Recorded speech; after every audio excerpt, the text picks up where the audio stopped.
Assalamualaikum warahmatullahi wabarakatuh. Saya Putri Suci Rahayu dengan NPM 2015310186. Ingin mempresentasikan hasil resume materi manajemen pengendalian usaha dari materi 1 sampai dengan materi 6. Baiklah, untuk mempersingkat waktu, langsung saja saya akan mempresentasikan materi pertama dengan judul Konsep Umum Kewirausahaan. Konsep dasar kewirausahaan merupakan titik awal dalam memulai suatu usaha dan juga menentukan berhasil tidaknya usaha yang dirintis. Selain itu, dengan berwirausaha, seseorang akan berusaha mandiri, kreatif, dan inovatif agar usahanya dapat diterima oleh seluruh masyarakat. Karakteristik kewirausahaan terdiri dari motif berprestasi tinggi, selalu perspektif, memiliki kreativitas tinggi, memiliki perilaku inovatif tinggi, selalu komitmen dalam pekerjaan, memiliki etos kerja dan bertanggung jawab, berani mengambil risiko, selalu mencari peluang, memiliki jiwa kepemimpinan, memiliki kemampuan manajerial. Kompetensi kewirausahaan. Kompetensi kewirausahaan merupakan pengetahuan, sikap, dan keterampilan yang terhubung dengan yang lainnya, yang diperlukan pengusaha untuk dilatih dan dikembangkan agar mampu menghasilkan kinerja terbaik dalam mengelola usahanya, atau Juhuria et al. 2013. Terdapat beberapa indikator dalam kompetensi kewirausahaan, yaitu keterampilan teknis, pembuatan dan pengambilan keputusan, kemampuan pengorganisasian, manajemen, pemasaran, dan keuangan, berani mengambil risiko, kreatif dan inovatif, berorientasi ke masa depan. Peluang-peluang wirausaha. Peluang usaha merupakan sebuah proses yang melibatkan individu atau kelompok yang menggunakan usaha dan sarana tertentu untuk menciptakan suatu nilai tumbuh guna memenuhi sebuah kebutuhan tanpa memperhatikan sumber daya yang digunakan, atau Robin dan Coulter. Ciri-ciri peluang usaha. Peluang itu orisinal dan tidak meniru, benar-benar sesuai dengan keinginan agar peluang bisa bertahan lama, bersifat ide kreatif dan inovatif, bukan tiruan dari orang lain. Ada keyakinan untuk mewujudkannya. Ciri-ciri wirausahawan yang berhasil, memiliki visi dan tujuan yang jelas, inisiatif dan selalu proaktif, berorientasi pada prestasi. Selanjutnya materi 2, merintis usaha baru dan menganalisis model pengembangannya. Perencanaan bisnis merupakan langkah awal dalam menjalankan bisnis, biasanya terdiri dari apa yang kita lakukan, kapan, dan bagaimana cara lebih jelas mengenai tipe bisnis yang akan dirintis. Cara memulai usaha baru, menurut Surya 2006 halaman 100, ada 3 cara yang dapat dilakukan untuk memulai usaha baru, yaitu merintis usaha baru atau starting, membeli perusahaan orang lain atau buying, kerjasama manajemen atau franchising. Merintis usaha baru. Tahapan-tahapan dalam merintis usaha baru adalah sebagai berikut. Diawali dengan adanya ide, mencari sumber dana dan fasilitas barang, uang, dan orang. Objek bisnis memiliki pasar, memperhatikan peluang pasar sebelum produk diciptakan. Hal-hal yang harus diperhatikan dalam merintis usaha baru, bidang dan jenis usaha yang dimasuki, bentuk usaha dan kepemilikan yang akan dipilih, tempat usaha yang akan dipilih, organisasi usaha yang mungkin digunakan, jaminan usaha yang mungkin diperoleh, dan lingkungan usaha.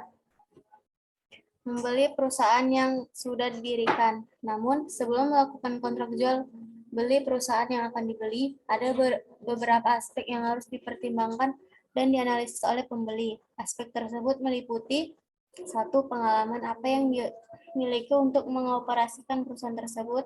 2. Mengapa perusahaan tersebut berhasil tetapi kritis. 3. Di mana lokasi perusahaan tersebut.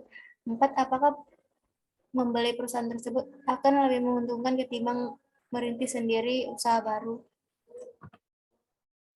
Kerjasama manajemen atau franchising.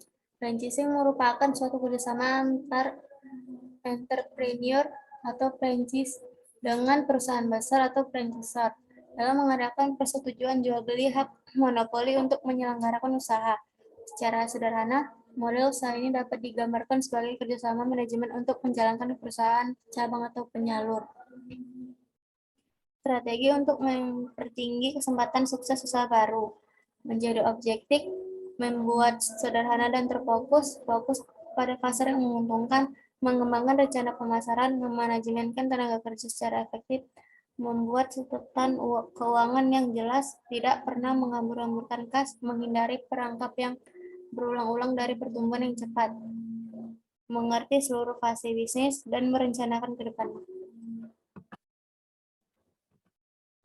Selanjutnya materi 3, organisasi dan manajemen dalam mencapai tujuan organisasi yang berorientasi laba. Pengertian organisasi menurut Profesor Dr. Sondang P. Siagian.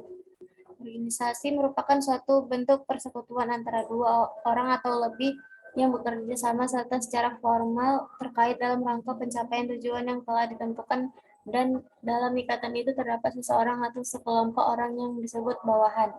Ciri-ciri organisasi. Adapun ciri-ciri organisasi yaitu mempunyai tujuan dan sasaran, mempunyai keterikatan format dan tata tertib yang harus ditaati, adanya kerjasama dari sekelompok orang, mempunyai koordinasi dan tugas dan wewenang. Tujuan organisasi. Dengan adanya tujuan organisasi, organisasi dapat berkembang untuk lebih memiliki pengaruh, diantaranya dalam hal merekrut anggota, pengaruh di lingkungan luar, hingga pencapaian lain yang ingin diraih oleh organisasi tersebut. Pengertian manajemen. Manajemen adalah suatu proses yang dilakukan oleh manusia dengan memanfaatkan sumber daya yang ada untuk mencapai tujuan yang efektif dan efisien. Hubungan manajemen dan organisasi. Manajemen dan organisasi merupakan organisasi sebagai alat atau wadah sekelompok orang dalam mencapai tujuan tertentu, sedangkan manajemen lebih mengarah kepada pengaturan atau pengelolaan untuk mencapai tujuan tersebut. Adapun persamaan dari organisasi dan manajemen ialah sama-sama memiliki sasaran dan tujuan tertentu yang ingin dicapai. Pengertian laba. Definisi laba adalah peningkatan kekayaan seseorang investor sebagai hasil dari penanaman modal setelah dikurangi biaya-biaya terkait penanaman modal tersebut. Jenis-jenis laba. Laba dapat digolongkan menjadi 4 jenis, yaitu: 1. Laba kotor adalah selisih positif antara penjual dikurangi retur penjualan dan potongan penjualan. 2. Laba usaha atau operasi adalah laba kotor dikurangi harga pokok penjualan dan biaya-biaya atas usaha. 3. Laba bersih sebelum pajak adalah laba yang diperoleh setelah laba usaha dikurangi dengan biaya bunga. 4. Laba bersih adalah jumlah laba yang diperoleh setelah adanya pemotongan pajak. Organisasi laba atau organisasi profit. Organisasi laba adalah suatu proses kerjasama yang dilakukan oleh sekelompok orang untuk mencapai tujuan bersama, yakni untuk menghasilkan keuntungan. Organisasi ini menyediakan atau menghasilkan barang maupun jasa guna untuk memperoleh hasil ataupun laba sesuai dengan tujuan pemilik organisasi tersebut. Organisasi nirlaba atau organisasi non-profit. Organisasi nirlaba atau organisasi non-profit adalah suatu organisasi yang bersasaran pokok untuk mendukung suatu isu atau perihal di dalam menarik perhatian publik untuk suatu tujuan yang tidak komersil tanpa ada perhatian terhadap hal-hal yang bersifat mencari laba atau moneter. Selanjutnya materi 4, konsep-konsep dasar pengendalian manajemen dan batas-batas pengendalian manajemen. Pengendalian merupakan suatu proses dasar untuk mendapatkan sesuatu yang identik dan apa saja yang akan dikendalikan. Pengendalian membantu mengidentifikasikan masalah-masalah manajemen. Sistem pengendalian manajemen dikategorikan sebagai bagian dari pengetahuan perilaku terapan atau applied behavioral skill. Konsep-konsep dasar pengendalian manajemen terdiri dari A. Sistem adalah prosedur melaksanakan serangkaian aktivitas yang biasanya dilakukan secara berulang. Karakteristik suatu sistem yaitu runtut, terpola, terkoordinasi, dan terdiri dari beberapa langkah yang terkoordinasi untuk mencapai tujuan tertentu. B. Pengendalian. Dalam suatu sistem pengendalian akan ditemukan minimal 4 elemen. Proses pengendalian yaitu detektor, asesor, efektor, communication network, C. Manajemen adalah pimpinan dari organisasi dan memiliki hierarki tertentu. Fungsi manajemen secara garis besar yaitu perencanaan, pengarahan, pengorganisasian, penyusunan staf, pengendalian, dan pengambilan keputusan. Batas-batas pengendalian manajemen. Pengendalian manajemen adalah kegiatan perencanaan dan pengendalian dalam organisasi yang ada di antara dua kegiatan yaitu perumusan atau formulasi strategi yang dilakukan manajemen dan pengendalian tugas yang dilakukan manajemen level bawah atau operasional. Formulasi strategi adalah proses penentuan tujuan organisasi dan strategi untuk mencapai tujuan tersebut. Pengendalian tugas adalah proses untuk memastikan bahwa tugas yang spesifik dilaksanakan secara efektif dan efisien. Aspek pengendalian manajemen terdiri dari kegiatan pengendalian manajemen, keselarasan tujuan, perangkat, penerapan strategi, tekanan finansial dan non-finansial, dan membantu dalam mengembangkan strategi baru. Selanjutnya materi 5. Perilaku dalam organisasi, faktor-faktor yang mempengaruhi keselarasan tujuan organisasi, sistem pengendalian formal, jenis-jenis organisasi, dan fungsi-fungsi pengendalian. Perilaku dalam organisasi adalah suatu bidang terapan yang mempelajari tingkah laku atau perilaku manusia dalam organisasi, mulai dari kapasitasnya sebagai individu atau anggota kelompok hingga hubungan yang relevan dengan organisasi.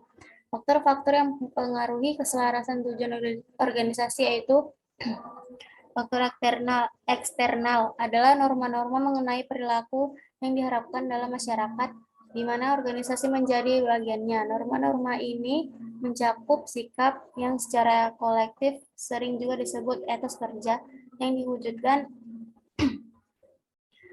diwujudkan melalui loyalitas pegawai terhadap organisasi, keuletan, semangat, dan kebanggaan yang dimiliki oleh pegawai dalam menjalankan tugas secara tepat waktu. Faktor internal terdiri dari satu, budaya di dalam organisasi meliputi keyakinan bersama, nilai-nilai hidup yang dianut, norma-norma perilaku, serta asumsi-asumsi yang implisit diterima dan secara eksplisit dimanifestasikan di seluruh jajaran organisasi. 2. Gaya manajemen. Para manajer memiliki kualitas dan gaya yang beragam. Terdapat 3 bentuk kepemimpinan yaitu internal control style, external control style, dan misek control style. 3. Organisasi informal. Pemegang otoritas resmi dan bertanggung jawab dari staf manajer. 4. Persepsi dan komunikasi. Dalam upaya meraih tujuan-tujuan organisasi, para manajer operasi harus mengetahui tujuan dan tindakan-tindakan yang harus diambil untuk mencapainya. Sistem pengendalian formal. Pengaruh besar lainnya adalah sistem yang bersifat formal. Sistem ini bisa kita klarifikasikan ke dalam 2 jenis, yaitu sebagai berikut. A. Aturan-aturan. Sebagai seperangkat tulisan yang memuat semua jenis instruksi dan pengendalian, termasuk di dalamnya adalah instruksi-instruksi jabatan pembagian kerja. Beberapa jenis aturan bisa dilihat di bawah ini. Pengendalian fisik, manual, pengamanan sistem, dan sistem pengendalian tugas. B. Proses pengendalian secara formal. Suatu perencanaan strategi akan melaksanakan tujuan dan strategi organisasi. Seluruh informasi yang tersedia dipergunakan untuk membuat perencanaan ini.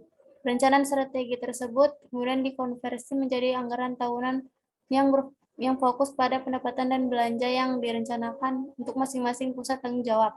Pusat tanggung jawab ini juga dituntut oleh aturan-aturan dan informasi formal lain. Jenis-jenis organisasi. Organisasi bisa dikelompokkan ke dalam 3 kategori umum, yaitu 1. Struktur fungsional. Di dalamnya setiap manajer bertanggung jawab atas fungsi-fungsi yang terspesialisasi seperti produk atau pemasaran. 2. Struktur unit bisnis. Di dalamnya, para unit manajer bertanggung jawab atas aktivitas-aktivitas dari masing-masing unit, dan unit bisnis berfungsi sebagai bagian independen dari perusahaan. 3. Struktur matriks. Di dalamnya, unit fungsional memiliki tanggung jawab ganda. Fungsi-fungsi pengendalian manajemen. Fungsi sistem pengendalian manajemen merupakan agar perusahaan bisa mencapai tujuan yang telah ditetapkan. Cara yang dilakukan yaitu dengan membandingkan prestasi kerja agar sesuai rencana semula dan melakukan suatu tindakan yang tepat untuk bisa mengoreksi hal-hal yang menyimpang dari yang sudah ditetapkan. Selanjutnya materi 6. Pusat Pertanggungjawaban. Pusat Pertanggungjawaban merupakan organisasi yang dipimpin oleh seorang manajer yang bertanggung jawab terhadap aktivitas yang dilakukan. Karakteristik utama pusat pertanggungjawaban adalah memfokuskan pada pusat-pusat pertanggungjawaban setiap kegiatan yang dilakukan dengan memberikan laporan aktual mengenai kegiatan. Pusat pendapatan adalah jumlah yang diterima oleh perusahaan dari kegiatannya, yang utamanya dari penjualan produk atau jasa kepada pelanggan. Dalam pusat pendapatan, output berupa pendapatan yang diukur dalam suatu moneter tapi tidak ada hubungan yang nyata antara masukan atau biaya dengan keluarannya. Pusat beban adalah pusat tanggung jawab yang inputnya diukur secara moneter, namun outputnya tidak. Ada dua jenis umum dari pusat beban, yaitu 1. Pusat beban teknik adalah biaya-biaya yang jumlahnya secara tepat dan memadai tepat diestimasikan dengan keandalan yang wajar. 2. Pusat beban kebijakan adalah biaya yang tidak tersedia estimasi tekniknya. Ciri-ciri pengendalian umum. Penyusunan anggaran. Manajemen membuat keputusan anggaran untuk pusat beban kebijakan yang terpisah dari pusat beban teknik. Variasi biaya. Biaya dalam pusat beban kebijakan cukup terlindungi dari fluktuasi jangka pendek. Pengukuran kebijakan. Pekerjaan utama bagi seorang manajer pusat beban kebijakan adalah untuk mencapai output yang diinginkan.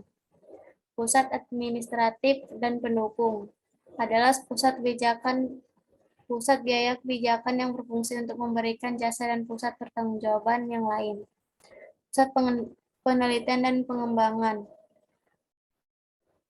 akan menyajikan kesulitan tersendiri, terutama kesulitan dalam menghubungkan hasil yang diperoleh dengan input dan kekurangan keselarasan cita-cita.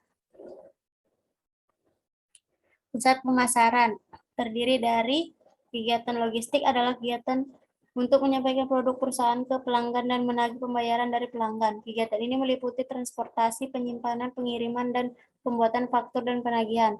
2. Kegiatan pemasaran adalah kegiatan untuk memperoleh pelanggan. Kegiatan ini meliputi pengujian pasar, pelatihan, dan survei tenaga pemasaran dan promosi penjual. Sekian dari presentasi saya. Apabila ada salah kata, saya minta maaf. Wabillahi taufiq wal hidayah. Wassalamualaikum warahmatullahi wabarakatuh.